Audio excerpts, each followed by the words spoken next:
Here we are, Susquehannock Trail Performance Rally, STPR 2012. It's round 4 of the Rally America National Championship. We are waiting for David Higgins' imminent arrival here at the first real corner of the rally. Here we are, they start off about 3/4 of a mile away from here. It's really fast and twisty with these semi-crowned roads with a lot of loose rocks laying on them. David is going to show up here in a big hurry. We'll get to see him managing to point the car before he gets to the corner, and it'll be interesting to see how he deals with the rough rocks in the middle of the corner. As you'll see in a moment, some of the rocks are painted orange. The larger ones that drivers should keep an eye out for will always be painted orange. So some drivers will have different techniques to get through those, keep their car safe through them. I keep thinking we'll hear David, but one of the reasons we might not hear him immediately is because of all the wind. Well, why do we have all this wind? Wind, in most cases, is on the front side of some weather, and I think we've got some storms on their way here. In fact, it's been a big reason for discussion up at the Green in Wellsboro, where we looked at people's tire choices. Everyone, if they have the availability, have used their mud tires or they've cut their normal tires to allow larger gaps for better clearing. The other thing is we don't have a lot of sun today, so when we cut tires, it allows the tire to get up to its working temperature a little bit faster as well. Now the wind right now, it's preceding the rain. We're not, the drivers aren't. Here we go, car hot. David Higgins.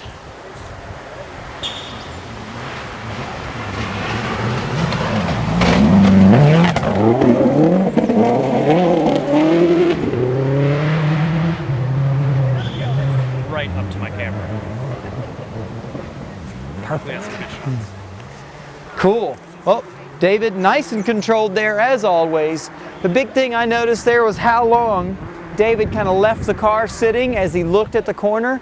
It's like, even though he was driving really fast, what I saw there was some patience mid-corner. He didn't just point the car and stand on the throttle completely. He kind of waited for the car to slow down a bit and accelerated when it was time to get out of the corner, instead of just stand on the gas and crash across all the rocks with a lot of tire spinning. So we only have a gap of, so we may have told you before, in an event like this, when you have a seating over a 90%, basically, which we have 3 cars this weekend, you get a 2-minute window between cars. So coming next will be Antoine Lestage in 2 minutes. After that 2 minutes will be Leo Ulricic from Yugoslavia. He lives in Canada right now.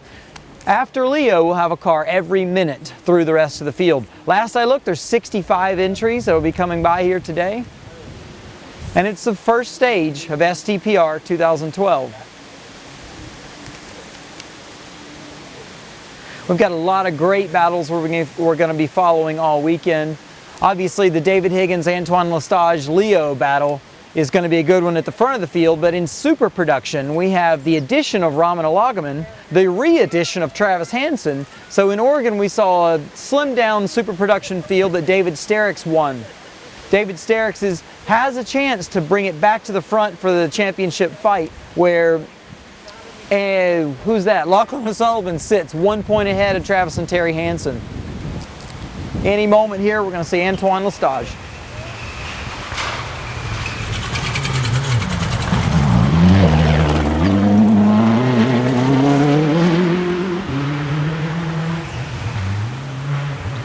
Nice and clean. You can see, by the way, the dust is blowing around. We've got wind coming from all directions.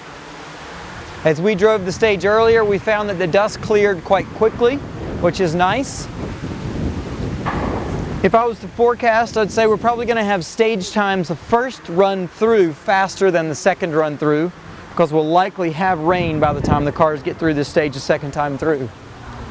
The rain could also play a big role in the success of different teams through this stage if they get in one section of the stage and are basically stuck under a rain cloud.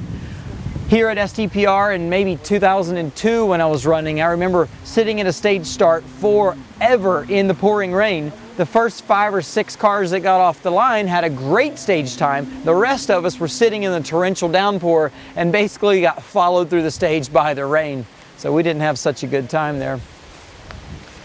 So we'll see a lot of drivers probably doing a fair bit of tiptoeing the way we've just seen here. I don't know if you could tell, I mean, obviously Antoine's moving really fast, but he had a long pause there as he took one final look at these rocks and before he committed to it and tiptoed on the entrance to this corner. Not only is it a little bit tricky because of the rocks, but it's tricky because it's off camber and goes downhill. And some of the braking zones are hard to pick out when it's still loose like this. Crazy Leo hopefully will not do anything here to further enforce his nickname. Crazy Leo in his Can-Jam supported Subaru.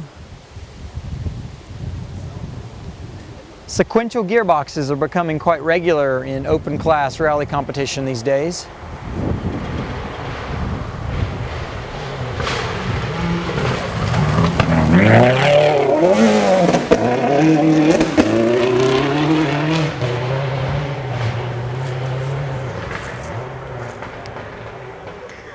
Maybe the rain wouldn't be so bad considering the dust here. So I'd say Leo did less tiptoeing than the other guys. What I saw is he stabbed the throttle a lot sooner, had his tires spinning quite quickly across the rocks. Those rocks that were painted orange we could see earlier are mostly covered up with dirt already. Really, a rally tire should be able to put up with this kind of abuse pretty easily. You have to get a little bit unlucky or really come into something fast and aggressive to get a flat through here. I mean, it's rough. It's probably up to the limit of what the tire's going to want to tolerate before maybe a pinched flat or pulling it off a wheel or something, but it should, most cars should make it through this little section just fine without any flats. So like I said, we've had our 2-minute window cars go by. The next cars up are going to be in 1-minute intervals.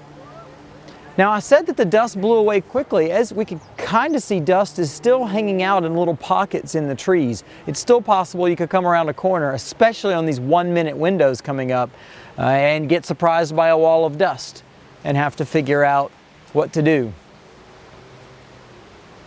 Drivers that are fully concentrated can just keep listening to the notes, and if they feel like they've got a good measurement on the distances they're hearing, they might be willing to keep the hammer down and still try to go quite quickly in the dust, while other drivers trust their eyes more than what they're hearing, and they're going to want to slow down tremendously right there when they see a dust. Make sure they can see the road before they continue. We should see a car any moment, or else I'm a liar. That has happened a time or two. Here we go. Travis Hansen.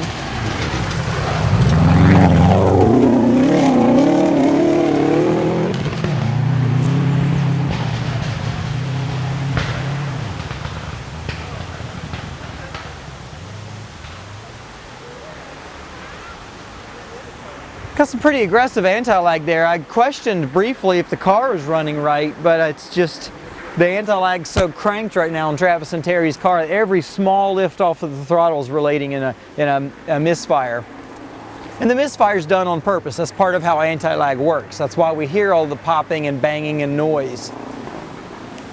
Hear it though? Nah, he's got a problem. Sounds like a knock.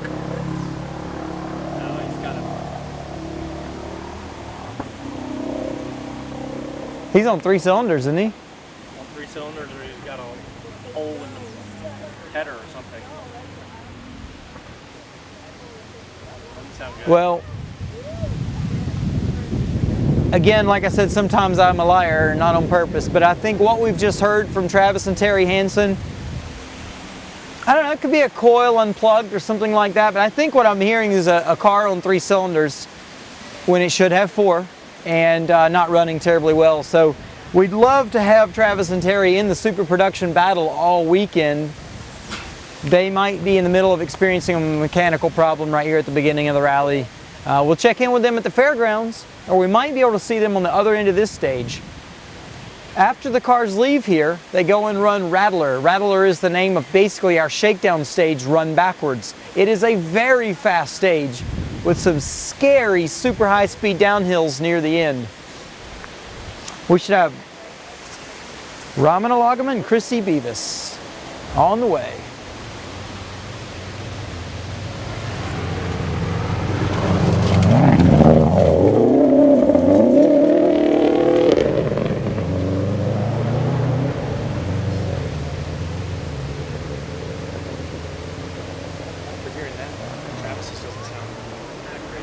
Yeah, I agree. Travis Hansen's car, the misfire doesn't sound so bad as we thought after hearing Ramina's car come by. The engines are almost identical. The tunes are very, very similar. What I mean by the tune is the way the ECU is configured, the computer control that runs the engine. The way that's configured is set up in a similar way between the two cars. Ramina's car was making a few different bangs and hisses and stuff that Travis's was. It must be because of the rough stuff through the gate that happens not far past this corner. So we've been talking about who's doing the tiptoeing through this corner. I would say Ramina did a good bit of tiptoeing because he was less sideways. He got the car turned, but then drove straight across the rough.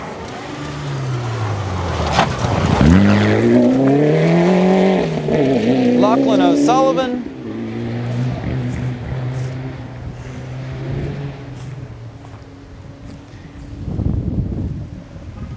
See, Ramina's car at a distance still sounds healthy, while Travis's car at that distance I just heard it did not sound so healthy. So that was Lachlan O'Sullivan that just went by. What I saw is as he was approaching, his front tires lock up twice. That's not a good feeling when your front tires are locking up and the car's still going straight. When the front tires lock up, there's no ability to cause the car to turn in or to do any turning with it. That's why we saw Lachlan much further away from the inside of that corner as compared to the first three cars. Now, as these loose rocks get swept away, the folks further back are going to have better braking and better grip. Wheel orders. Here's your two-wheel drive Wildman Aussie.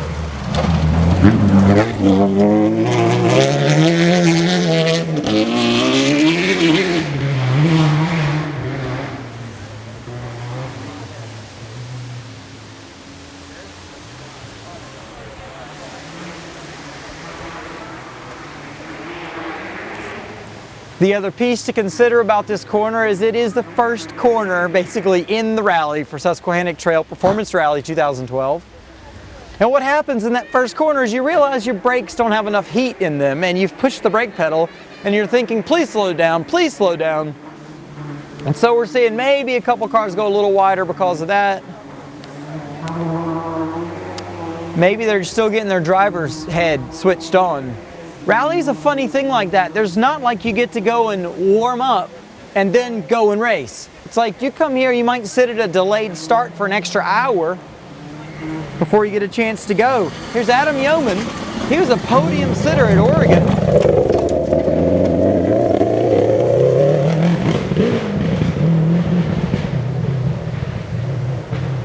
Adam's car always sounds like that. It did at Oregon as well. So what we see there with Adam, he might still be getting his driver hat on or still getting the car set up. He did not choose to slide the car through here, really depended on his front tires to roll around and turn the nose of the car through. And that puts the sidewall of the outside front tire at some risk to take a cut by one of these larger rocks laying in the stage. After Adam Yeoman, we're going to see Chris Duplessis come through.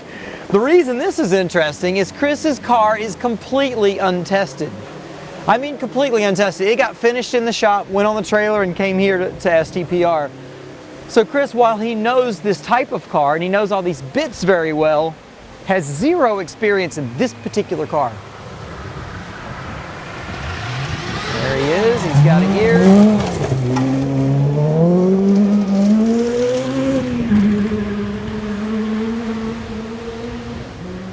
Ah, who's the culprit?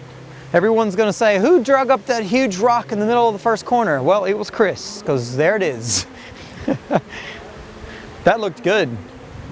Chris got her turned, got it pointed, was way back on the gas. Of course, Chris just did the Acropolis Rally, one of the roughest rounds in the World Rally Championship. This is probably child's play for is considered if it's rough or not compared to what he was just driving last week. Chris and Will orders are going to be really fun to watch this weekend going at it. I'd say Chris looked quicker through this corner than Will did. But Will's got twice the power, almost twice the power of Chris's car. If he could put that power down, he's going to be a threat. Evan Klein for Super Production should be up next. There's Evan.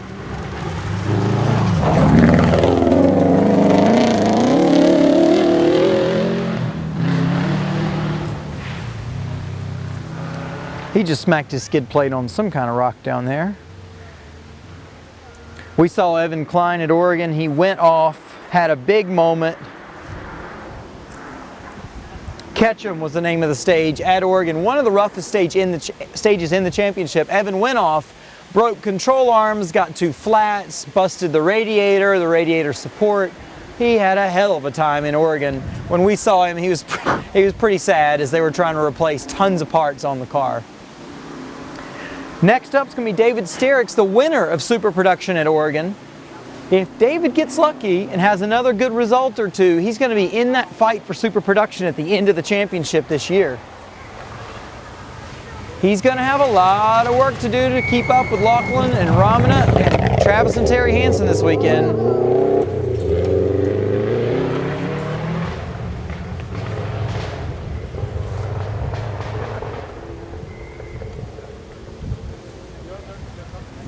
It's funny also, some of those bumpy sections, this stage is probably the bumpiest, like with whoops in it, of any stage in the championship.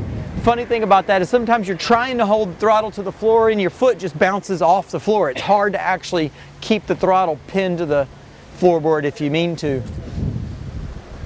That's one of those things Travis Pastrana was particularly good at while he was driving Rally. The rougher the stages, the better he did. He just understood the timing of throttle and whatever he needed from motorcycling. He was always really good at the whoops on bikes as well in motocross.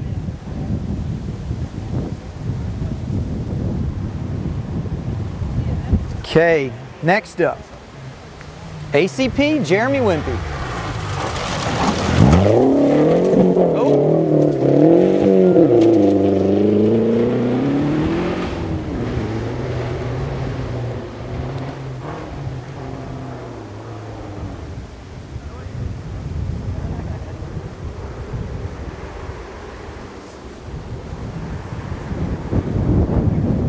ACP has certainly found some new confidence in his Scion XD for this weekend. He has a lot better brakes than he had at Oregon. Braking troubles were the biggest of their worries in Oregon. They also have a gearbox with a little bit better final drive ratio to be able to use the turbocharged power of the engine in that car.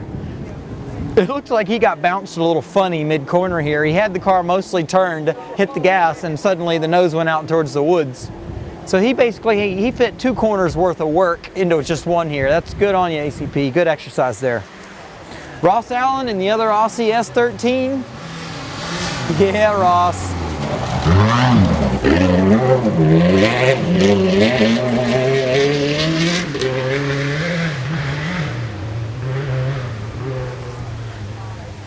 Ross looked really confident there. To be willing to toss the car around under braking like that on the crowned surface coming into a hairpin turn like that takes some doing, and Ross did a really good job there. That looked clean to me. It was a nice corner. All right, moving on from Ross. Justin Pritchard. A friend and former competitor of mine, Justin Pritchard, is up next. This season he's been running an open light Subaru, and he's just having a blast. He's really having a good time out here. He loves the formula of the open light car. They're a little cheaper to run, they have cheaper parts on them, but they're still all-wheel drive and a blast to drive. Sounds like he's having a brake lockup issue.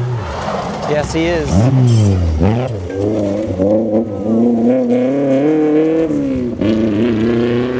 The other reason we might see some of these front tires locking up on the cars is the front brake pads will get to temperature quicker than the rears. Some drivers are trying to turn their car using the brakes, and to do that you need the rear pads at fully warmed up temperature to do that. We've talked a little bit about how it takes the brake pads a little while to get going and get warmed up. So after Justin, we'll have Rick Song in last year's championship winning car of Antoine Lestage and Natalie Richard. It's yellow this year, it's yellow and chrome. Rick has a great sense of humor. He's got quite a bit of experience at Rally in China. He's just never been in a car this fast as he's chosen to compete in this season. He should be up any moment. There he is.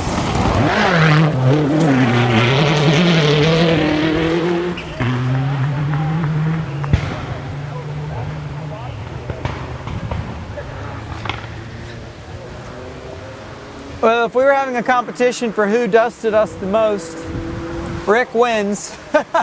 Rick wins the competition of dusting us and being the most likely to hit us with rocks out here while we're standing. We are in the middle of the dust bowl here on the outside of the corner. Shall we stay here or shall we move? We can try the inside if you want. Well, if we do so. We'll just mad dash it after the next car.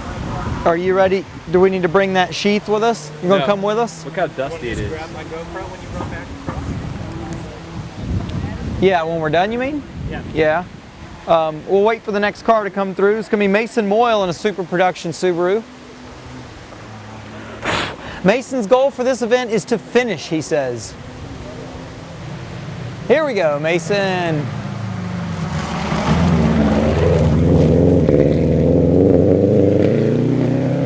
See, it didn't sound fantastic, but down low, the turbo Subarus still have some power. That's good. Just leave this? Yeah. Okay. Turbo Subarus still have some power down low there based on the way they're tuned. We can get a better entrance shot here as well.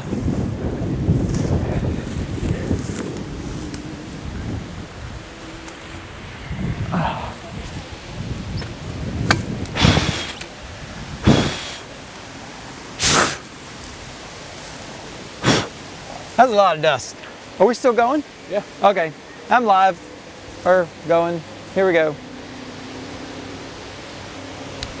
John Kramer's next. Where is John Kemp? Oh, he's a little, oh, John Kramer's in a big hurry, it looks here. Nice, that looked great. He looks to be driving quite full of confidence. Yo, maybe we should go down there a little bit further. Yeah.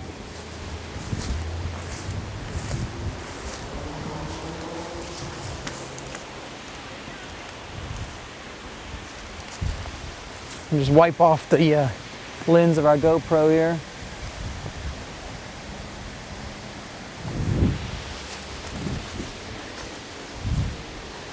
I think I'm here.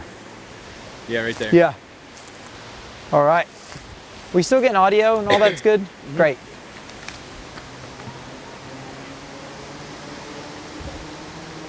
So that was John Kramer in number 777 Open Light Subaru. He was hauling the mail. Here's Dylan Van Way in his first drive in an R2. Ford Fiesta R2. Little handbrake action, get her pointed.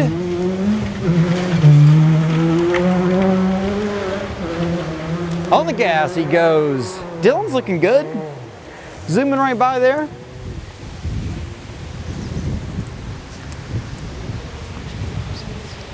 Next is Mycheck Precipits and Kerry Wilburn in an 06 Open Class Subaru. Precipits hasn't done an event in a couple of years. I think he's really excited to be back out this weekend. I'm going to be that guy here in another season or two.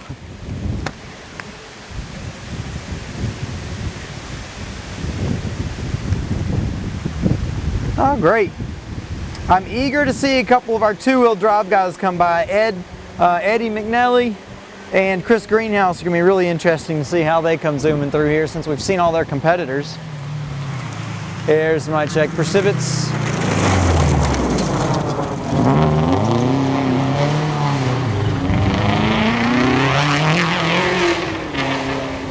You can hear the car when it hits boost. It's like the thing's almost lazy at first and all of a sudden it wakes up and has a lot of power. That transition from low power to a lot of power when the turbo starts making a ton of boost is not always a comfortable transition. If you're on a loose surface or a tight area, it's not always easy to forecast how much it's going to blow your line when all the power hits at once. In fact, I'm probably a fan of smaller turbos that give you a little bit earlier response and more usable power band instead of so much power all at once. It's really hard to manage wheel spin and such. Vio DeBasu's next. He's brought his Subaru this weekend. We saw him last year competing in a Mitsubishi Evolution.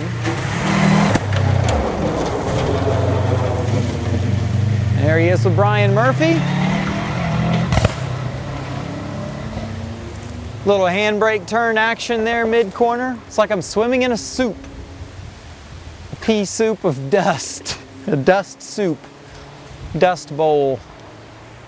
I'm going to have a brown Rally America shirt on here pretty soon. Okay, Eddie McNelly and Ole Holter up next. Another Ford Fiesta R2. I always think it's interesting to see how quickly and what the attack level is of different drivers so early in a stage. Here we're on Waste Management, special stage number 1 of STPR Rally here in Wellsboro, Pennsylvania. It's going to be a really good, oh, we can hear that Ford Fiesta too. Eddie loves 8,000 RPM.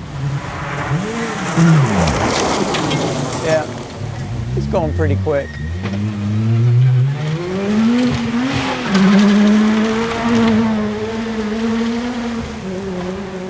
Somebody has lit a fire in Eddie's pants this morning. I'm not sure that driving style is going to pay off for him this whole stage. I'll bet you something going on inside that car right now sounds like Ole saying, easy, take it easy, back it down, back it down.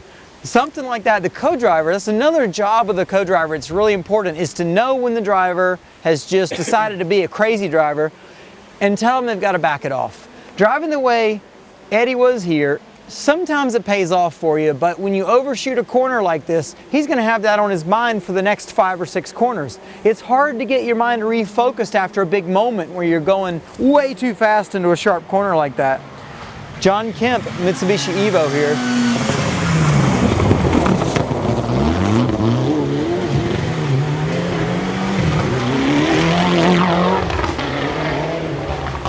Good to see John Kemp out here. When I first started coming to rallies in the mid-90s, John was a staple at these events in an Audi 4000 Quattro, a turbocharged Audi 4000 Quattro, and he was a favorite for the podium at every event he was at. He runs 1 or 2 events a year these years. For the last 5 years or so, he's had a Mitsubishi Evolution. I think that's an Evo 6. I've never had an Evo, so I'm not like hip on all of the lingo. I'm pretty sure that's an Evo 6. Where we've got Antoine Lestage and Rick Song are both in Evo 10s. Okay, moving on down, Gary Gill's going to be next. He's in a newly built car with a really nice pearl paint job still. It's an STI, it's in super production.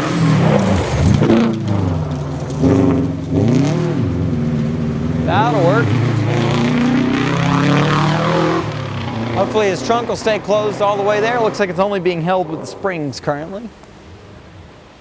He's getting it figured out.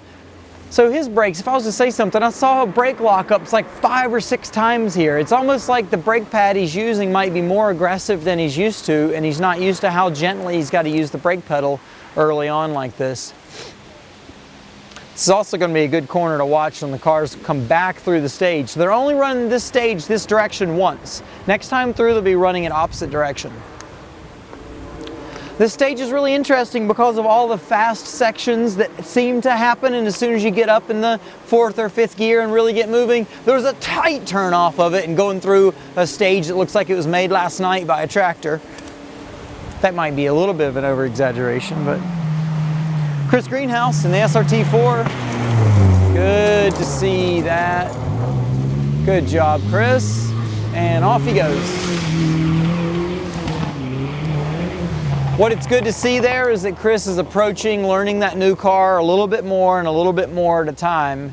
He didn't come in here way over speed trying to be wild man. He came in well under control, got it turned, no big deal, and used that car for what it's good for, which is going really fast in a straight line. As he learns the car more and more, if he can just capitalize on what it's good at for now, but as he learns it more and more, he'll start carrying a lot more speed mid-corner and being a more aggressive driver in it. That's a recipe for success, I must add. Even though it's not always the way I did it. Okay. Greenhouse is gone. Michelle Lafremboy and Dean Hopkins are next. In a Canadian Mitsubishi Evolution. There they go. That's an Evo 4, I believe.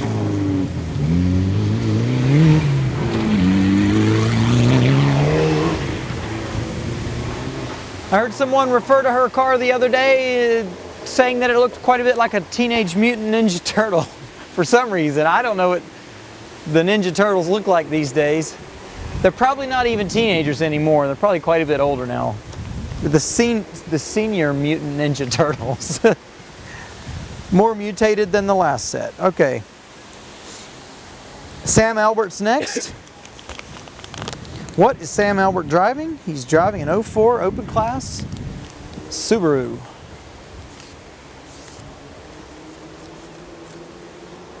I think I met Sam Albert, but I can't remember what he told me. Here we go.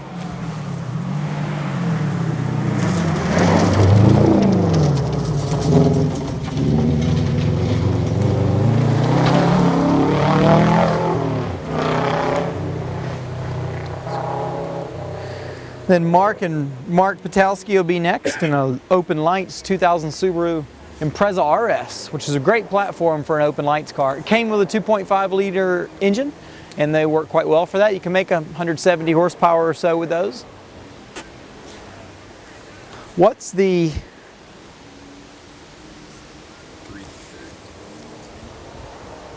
Yeah. Sorry, just handling our plans from here. We have a limited amount of time to be here and also get to the next place to interview some drivers. And how much time do you have left on that? Probably 10, 15 minutes.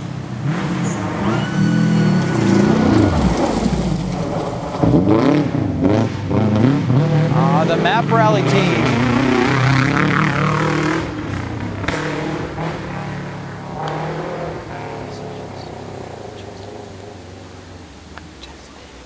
So it's Mark Patowski, Mike Jeski, I'm gonna have to learn some Polish, so I'm better with these names. Mark and Robert, though, appear to be having a lot of fun, clearly tossing the car all sideways that he needed to make sure it was turned enough there. He's evidently feeling quite comfortable. And if he's that comfortable tossing the car around, this stage should work pretty well for him as it gets really tight inside there. There are times on this stage that you can't actually see where you're going out of the windshield anymore. You got to sit in the driver's seat and do something you're not used to doing, which is getting your eyes to look out of your side window to see how tight some of the corners are. Thierry Mingos, and if that's not who's here.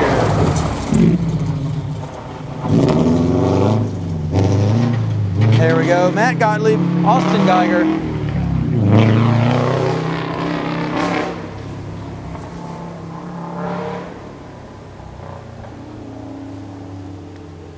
That's a super production Subaru, but it's not running anti-lag, which is why it sounds so very different from Travis and Terry Hansen's car, from Ramana's car, Lachlan's car, all of those.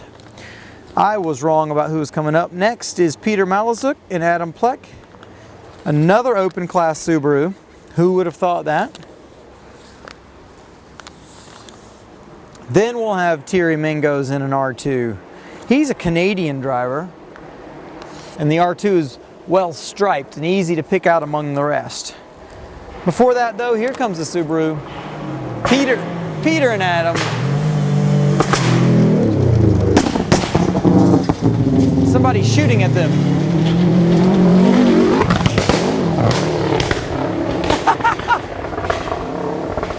Saw some super aggro anti-lag there. That's quite entertaining sometimes. You get kind of sick of it eventually. So they look to be doing pretty well. We'll see what the stage times show later.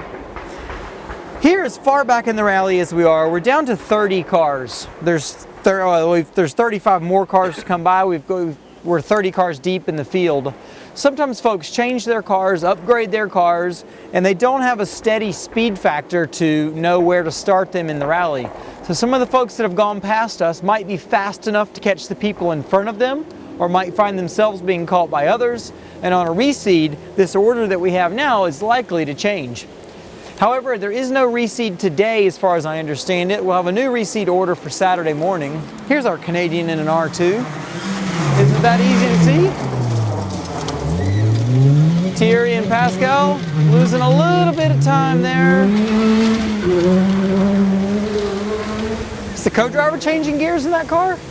I mean, the gear shifter is so close to the steering wheel, all I saw was the driver doing this, but I could hear the thing changing gears. So maybe he was reaching over in a way I couldn't see it. Those cars are so cool when you sit in one. You've got your steering wheel and then the gear shift is right beside it with a sequential action gearbox. So it's really easy to reach over and bang away at that thing, get a gear and move on. It takes a lot of discipline to go slow enough in these corners to not drive a lot of extra feet. Doesn't seem like such a big deal, but if you drive 15 foot of a longer race here in this corner and 10 feet longer than the next guy in another corner, it eventually builds up to a second or two gap just because you chose to drive a longer line around the corners. Luke Sorensen and Seth Strait, oh yes, turbocharged Saab. It's a 75 Saab 99. That car is older than me.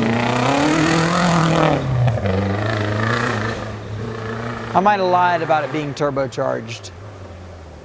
I can't actually tell. I think it is a turbo car. It's a Group 5 75 Saab 99. An oldie but a goodie. Maybe Saab as a car company will come back one of these days. A lot of people have been keeping up, know that Saab went into bankruptcy and has been dismembered, I guess we could say. So hopefully somebody will buy them and make them a cool car company again. Billy Mann and Mary Warren are on their way in a Honda Civic.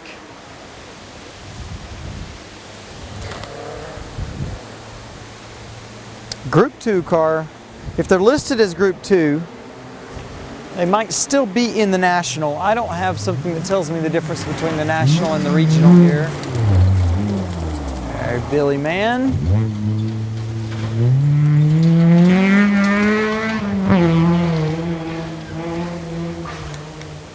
There's a rock or something down there. We hear a lot of cars go clack as the skid plate hits something down there. It must be a little bit harder to avoid than we thought.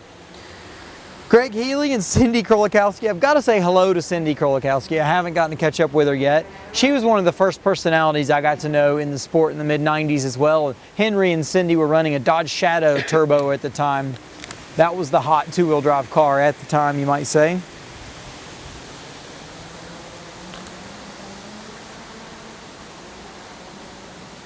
Mark and John Hubie are here. I had no idea Mark and John Hubie are here. They're in their 1970 V-Dub Beetle. You do not see many Beetles running rallies anymore. All right, Greg Healy and his 280Z has a lot of slowing down to do before he can get turned. Okay. Cool. I feel a little rain on my arms. Okay. Well, we probably got to get the dust blown off this camera before it rains. 2 or 3 more. Okay. We're going to do 2 or 3 more cars and we're going to have to move on. Why don't we wind it up with Mark and John Hubie and the Beetle? I'd love to see that thing come through. Hear and see all of the above. Beetles were great rally cars. There's still a fair number of Mexican teams that have Beetles, and there's still people that are running them in the Baja and other off-road events. You just don't see that many in rally anymore. Yeah, those guys got to move. You want to tell them?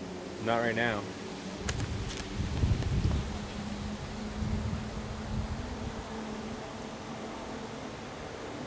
All right, Justin Carvin and Brian Barton in the Rabbit TDI. What's special about this car is that it's a diesel and it's running on veggie oil.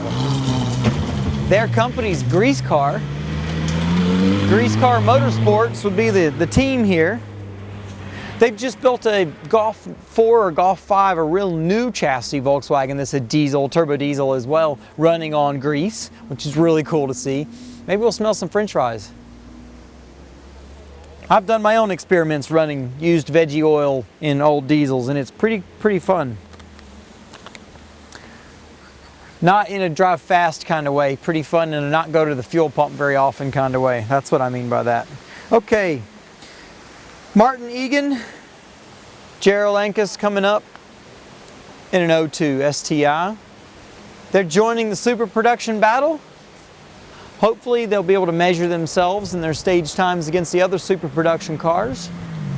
Here they are, on the brakes hard. Pretty car.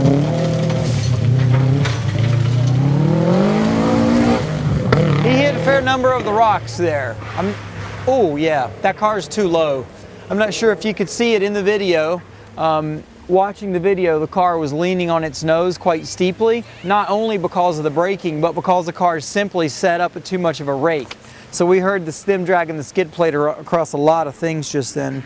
Okay, Mark Hubie and John Hubie on the way, and then we're going to wind this show up and see you next at the other end of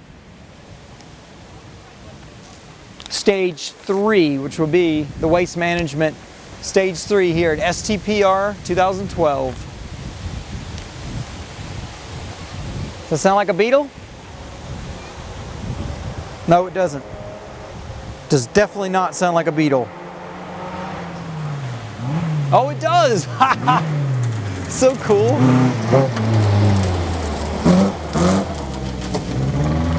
Mark Hubie piloting that thing with his twin brother John in the co-pilot seat.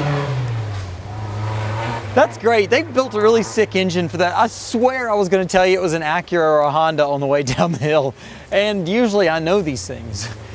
Okay, this is Matthew Johnson. We're signing off from the first corner of STPR 2012. It's round 4, Rally America. Thanks for joining us.